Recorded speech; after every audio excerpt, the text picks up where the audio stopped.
Okay, Miss Madam Alice. Chair, short interjection. Madam Yes, Senator Roy, for one related question. May I ask from the Chair kung pwede natin paklaro sa kanya ano yung safety consideration na sinasabi niya? Para maklaro tayo kasi kung palagi siya mag-invoke ng safety, hindi natin alam kung anong safety sinasabi. Kung meron bang interesado sa buhay niya na isang malaking sindikato na siya ay papatahimikin o ano bang safety na sinasabi niya, Madam Chair? Miss Alice, tatanungin ko rin sana sa iyo yan mamaya ng konti. But briefly, simulan yung sagutin yung tanong ni Senator Roy. Ano ba yung sinasabi niyong safety na iyan? Tungkol po sa personal ko pong safety po. Okay. Kaya nga, ano yun? Anong threat na, anong safety? So, anong threat nakikita mo? Para matulungan ka namin. Sige. May death threat po. May Sinong death threat. nag-threat? Sino? Hindi ko lang po may discuss po dito in public po. Why don't you Kasi may discuss death it in threat po. public? The people ought to know about it. May death threat po na Sino ang nagbabanta sa'yo sa buhay mo? Kung ayaw mo pang sagutin ngayon, Miss Alice, hindi kayo makakatakas sa tanong na yun. Tatanungin ko rin kayo dyan. Madam Chair, wala po din naman po akong plan po na takasan po yung question po. However po, meron lang din po talaga na safety concern po sa sarili ko po, na security concern po, na death threat po na minigay po sa akin. Kaya hindi ko lang po ma-discuss po sa public po. Madam Chair, if I may. Yes, Nung nagkita SP kayo Pro ni, Temp. Miss Alice, nung nakita kayo ni Secretary Abalos, ang una mong sinabi kay Secretary Abalos, tulungan mo ako, Sec, na may death threats ako. Sino ang nagbabanta sa iyo? Sagutin mo Sa na buhay ng mo. maiksi at diretso, Miss Alice. Opo, Sen, pasensya na po, hindi ko kasi masabi po in public. No, kasi nga po, you may know. safety problem nga po ako. Madam Chair, that answer is unacceptable. As far It is as- unacceptable, Presentation is Senator. concerned. Because Sen Joel. Malay Pero parang sasagutin dinadamay natin niya yan yung buong mamaya. committee sa kanyang safety, pag ganun. Malay namin kung binobola mo kami rito. Pagkatapos mo kaming bastusin, binobola rito. gaganyanin mo kami ngayon, sasagutin mo kaming ganyan, pagkatapos mo kaming bastusin, pagkatapos mo kaming takasan, sasabihin mo may death threat ka, tapos di mo masabi kung saan galing yung death threat mo, hindi mo masabi kung dito sa Pilipinas o sa abroad. Miss Alice, pinaalalahanan kita, you never raised security concerns to the committee before. Nito na lamang na aresto ka na at ibinalat dito. Tatanungin pa rin talaga kita dun sa sinasabi mong death threats na yan, na ngayon lang namin narinig yan. Balikan ko lang muna, yung kumbaga prejudicial question para sa amin, yung identity ninyo. You entered the country as Guo Huaping in 2003, correct? Ikaw ay 12 o 13 years old pa lamang noon, correct? Madam Chair, wala po akong record po niyan. Oh, speaking of records, have you ever had a Chinese passport? Ang alam ko po, Madam Chair, Filipino passport po. Filipino passport. Sa pagkaalam namin, nagkaroon ka ng Chinese passport, hindi mo lang ni-renew, nag-lapse yun. So, Alice Guo, alias Guo Huaping, Pilipino ka ba? Opo, Filipino po ako, Madam Chair. Yes, and Lauren, for Thank you. one related question. Since yung sinabi po nyo, kung meron siyang passport na Philippine passport, sinabi niya meron siya. Tapatin lang tayo. Sino ang nagbigay ng Philippine passport? Sino rin nag-issue ng kanyang Philippine birth certificate? Pag sinabi mo yon, we can protect you. Pag sinabi mo yung totoo, paano ka naging Pilipino, paano ka nagkaroon ng passport, then you're answering us properly, we can perhaps protect you. But if you keep on lying to us, you will sink in a web of lies. Hindi ka namin maprotektahan sa mga sindikatong naghahabol sa'yo. I think just to answer that, how did she get her Philippine birth certificate from the PSA or the satellite office, and how she acquired her Philippine passport from the DFA? We have to find out the syndicates in the government agencies. Madam Chair. For the record, para sa kabatiran ng lahat, at lumabas na po ito sa mga nakaaraang hearing, mayroong birth certificate na nakuha through late registration of live birth, pero mismong ang PSA, I'm sure mako-confirm ito ni Engineer Grande later, Engineer Mariza, ang PSA mismo ang nagsabing irregular ang birth certificate na iyon. Kaya dinulog nila sa Office of the Solicitor General na kanselahin na ito. But apparently, habang hawak pa yung irregular birth certificate na iyon, nagamit para makakuha ng Filipino passport. Pero, sa pagkaalam din ng aming komite, nagkaroon ka, Miss Alice, ng Chinese passport. Kaya, sa lahat ng mga tanong na ito so far, bakit ayaw mo sumagot? Wala namang self-incriminating sa mga tanong na ito. You are only being asked, in fact, you are only being asked about your previous answers to the committee. Yung mga previous documents na sinabit mo sa mga bangko na nakuha namin. So please stop being evasive. Stop being evasive before this committee. Finlash namin ulit yung dactyloscopy report ng NBI, no? Result of examination after a thorough examination and analysis, fingerprints of Guo Huaping, Ilin, and fingerprints of Guo, Alice Ilial were found identical. Opinion, NBI to, in view of the foregoing, fingerprints of Guo Huaping, Ilin, and fingerprints of Guo, Alice Ilial were affixed by one and the same person. Isang tao lamang. Yan yung unang-unang tanong ko sa inyo. Pero nagsinungaling pa rin kayo. Now, once and for all, Alice Guo, alias Guo Huaping, I am giving you the opportunity to explain why you should not be cited in contempt for lying before this committee and for providing untruthful and evasive testimony. Miss Alice? Madam Chair, lumaki po ako, alam ko po ako ay isang Filipino. 1 minute suspension. Pahingi po sa mga kasama na a quick Madam Chair. Sen. Rafi, if you will allow, I request you and all the colleagues, mag 1 minute suspension tayo, a quick discussion sa ating mga senador, kung maaari po. We are suspended for... Mabilis lang to sana, Madam Chair. Please, Sen. Rafi, and then Related please, to sa we need to sinabi take ni a 1 Senator minute Loren. suspension. Yes, Sen. Rafi. Malala ko yung sa previous hearings ng committee ninyo, nabanggit yung pangalan John Patrick Samson na supposed to be fixer na tumulong para ma-facilitate yung pagkakuha ng late registration, birth certificate hanggang passport ni Miss Alice Guo. Bakit hindi po natin siya inimbitahan? Salamat, Sen. Rafi. Actually, iimbitahin natin yung si JP Samson sa susunod na pagdinig. Bahagi po siya ng tanong ko mamaya-maya sa ibang resource person natin. So let us... Last na po. Yes, please. Last na and Last na. before we suspend Nung for last a minute. hearing, merong sinulat si Sheila Go sa papel na sabi niya secretary. Hindi naman yun sa executive session. So pwede bang may divulge kung sino yung dalawang pangalan na sinulat na hindi nabanggit sa hearing ng mga senador? Mamaya po ay i-divulge din yung dalawang pangalang iyon, pero meron na pong isang related resource person sa dalawang iyon na nandirito ngayong araw at siguradong matatanong natin. Thank you, Madam Chair. Salamat, Sen. Madam Chair, Rafi. Sen. Joel, before we suspend for 1 I know we're minute. going to suspend the deliberation, and I already anticipating, Madam Chair, what is going to happen when we suspend the deliberation.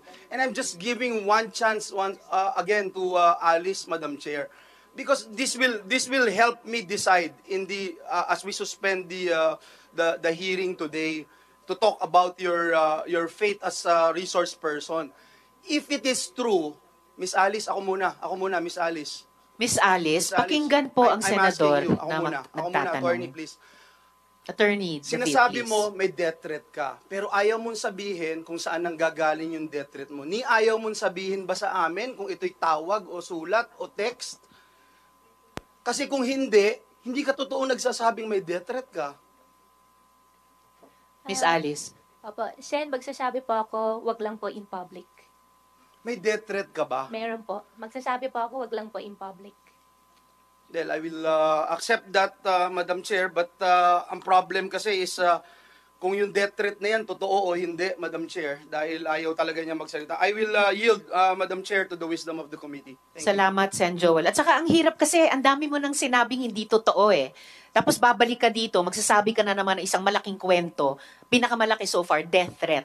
Kaya siguro naman maintindihan mo bakit hindi kami maniwala. Hindi mo pa nga pinatotohanan yung mga unang kasinungalingan mo. Ngayon may bago ka namang gusto mong paniwalaan namin.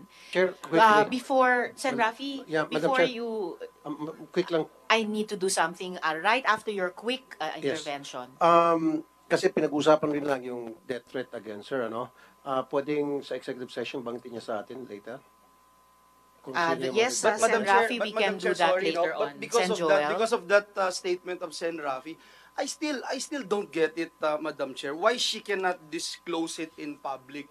Hindi po ba, Madam Chair, isn't it more natural to expose it in public so that she is protected? I don't get it, Madam Chair. I really don't get it. If you are having a death threat, you wanted to say it in public so that you can be protected. If you really wanted protection, Madam Chair. So it doesn't make sense. Hiding it doesn't make sense, Madam Chair.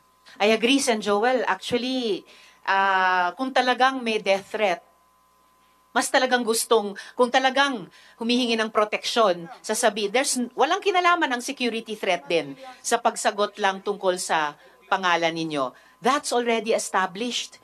The threat will not be made worse by confirming what is in documentary evidence. But in any case, gusto kong ipaalala sa'yo na ayon nga sa Supreme Court, in the case of the Office of Court Administrator VU, the right to self-incrimination does not prohibit legitimate inquiry in non-criminal matters. Ad nauseam na po ito. Halos naduduwal na po kami sa pag-ulit-ulit nito. No? Alice Guo, ladies and gentlemen, is continuing to lie to this committee despite glaring evidence that she is a Chinese national named Guo Huaping, whose father, Jian Zhongguo, is Chinese, based on her own declaration in this committee, and whose mother, Lin Wenyi, is also Chinese, based on her own declarations in bank documents, by the way, verified by the AMLAC. This is a blatant defiance of the legislative's constitutional power of inquiry. Lumalabas na pinaglalaruan mo ang aming batas, pinapaikot mo ang mga Pilipino. Pero ibahin mo ang Senado. Ibahin mo ang Senado. I move to cite Guo Huaping, also known as Alice Guo, in contempt of the Senate for testifying falsely and evasively before this committee. Second the motion, Madam Chair. Thank you, Sen. Joel. Madam Chair, Yes, Sen. Madam Coco. Chair, Yes. when we were in recess kanina, the pending matter was the refusal to give us details of the death threats that she herself brought before us.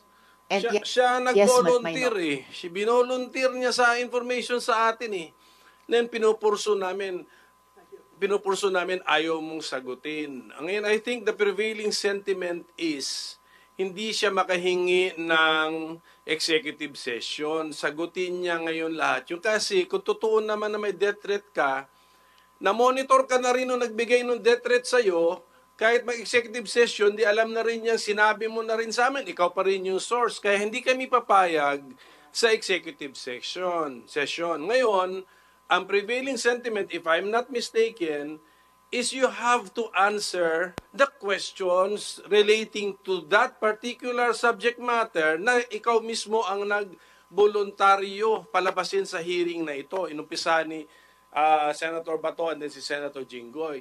Kaya, Madam Chair, doon ako sa ground na yon. If we require you to answer publicly, you have to answer. You can invoke a right, pero pag-usapan namin yun. But when we deny that you are not entitled to such a right, then you have to answer. Otherwise, mako-contempt ka talaga. So I'm presenting that alternative ground, Madam Chair. If we can use that, kasi parang pagkalap ko nung nag-break tayo, that was the hanging matter na release ni Senator Bato, followed up by Senate President Pro Tempore. Salamat, Maino. Actually, there are two hanging matters. Isa na yung tungkol sa death threat na yan. Pero higit pa doon, yung question ng identity. Dahil proven na ng NBI at proven na ng isa pang ahensya na Alice Guo at Guo Huaping, iisang tao lang kayo. At yun yung patuloy na pinagsisinungalingan mo sa komiteng ito. Therefore, the chair is citing Alice Guo alias Guo Huaping, in contempt, as seconded by Senator Joel. Madam Chair, SP Pro Tem Jinggoy. maybe let's give a last chance for her to answer the question. Answer, Alice. Ikaw ba daw si Guo Huaping? Madam Chair, Sen, pasensya na po talaga. Ako po, si Alice Go po. Okay, well, pasensya din po. The chair cites Alice Guo, alias Guo Huaping, in contempt of this committee, as Apoy. seconded by Senator Joel. Yes, Thank you. Anyways, and before we proceed, the chair would like to acknowledge and thank the presence of the Majority Leader, Sen. Francis. Salamat po. Please proceed, Sen. Rafi. Okay, as you can see, that's the fishing vessel. At nabanggit yan ni Alice Goo during one of the hearings. Sheila Goo, na sumakay sila sa maliit na boat, kulay puti, and then nag-transfer sa isang fishing vessel. So maaring ganun yung ginamit na roll, yung video. And then papakita po natin kung papaano na hindi na niya kailangan pang sumampa from boat to boat dahil sinek din po namin from July 1 to July 20 yung route na binanggit ni Sheila Goo ay medyo rough ang dagat, medyo maalon, habagat, kaya imposibleng basta-basta na lamang sila makapagsampa without the aid of that fishing vessel that I showed. Wala ba tayong moving? Mabilis lang.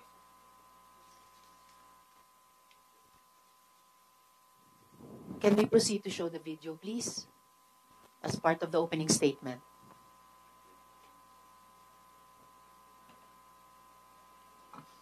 Or kung hindi pa kaya sa ngayon, Sen. Rafi, baka sa bahagi ng pagtatanong nyo mamaya. Yes. Today, Madam Chair, with the help of our resource speakers from the Coast Guard, Immigration, CAAP, and other relevant agencies, I would like to identify the weak points in our border control. Madam Chair, our country's borders is very complicated. Every shoreline could serve as an exit point. And this makes the Philippines a potential hub for transnational crimes. We have to review our border control and transportation regulations policies. Wala po sa mga commercial modes of transportation ang problema. Kasi ang kriminal, hindi naman po sasakayan ng MRT. Usually sarili niyang motorsiklo or heavily tainted na van. Ganon din po sa sea and air transport. Ang kriminal na may pera ay may ibang paraan ng paglalakbay. On another matter, Madam Chair, I would like also for us to look into the process and protocol in extracting fugitives in our country. This is not our first fugitive extraction. We have undergone this process before. But what was the reason why there seemed to be a different protocol with Alice Goo's extraction? Yusek Raul Vasquez said that it was just an immigration-to-immigration issue. Si Alice Goo, tulad ni Sheila Goo at Cassandra Ong, ay hinuli ng Indonesian authorities dahil sa immigration violation, dahil dalawa ang passport at hindi proper ang entry documents. That was the process that was followed because it is fast, efficient, and least expensive dahil nga immigration to immigration lang. Exclusion, removal on their side, and extraction on our side. In fact, for the two ladies, Sheila Goo and Cassandra Ong, there was just 2 immigration officers and 2 NBI officers who processed their extraction, and they took a regular commercial flight. What was the thought process behind the alternate protocol in the case of Alice Goo? The Senate arrest order was issued prior to the warrant issued by the Capas Tarlac RTC. I want this to be clarified in this hearing. And finally, was the dismissal of Alice Goo from being mayor a scheme for the filing of the case in Capas Tarlac? Would it not be better if this case was filed in a court outside the jurisdiction of Tarlac, which Alice Goo treated as her playground? Of course, we assume that there is a regularity in our court processes. But maybe we should realign our policies to ensure that it cannot be manipulated. Because, let's face it, kung may natutunan tayo dito sa kwento ni Alice Goo, basta't may pera ka, walang imposible. Salamat po, Madam Chair. Salamat din po, Sen. Rafi. Kung wala na pong ibang opening statements, may I request COMSEC i-acknowledge yung ating mga resource persons at pagkatapos i-administer yung oath sa mga hindi pa nakapanumpa noon. Good morning, everyone. The committee would like to acknowledge the presence of the following resource person. From the Department of Justice, we have Assistant Secretary Francis John L. Tejano, Attorney Mariel Francisco, Attorney Hannah Lizette Manalili, Attorney Benjamin Samson. Then from the Office of the Solicitor General, we have Assistant Solicitor General James Condangan, State Solicitor June Abigail de la Cruz. Then from the National Police, Philippine National Police, we have Police Colonel Isagani Fetasanan. Okay. Then we have still from the Philippine National Police, CIDG, Police General Raul Takaka. Then from Police Colonel J. Dimaandal.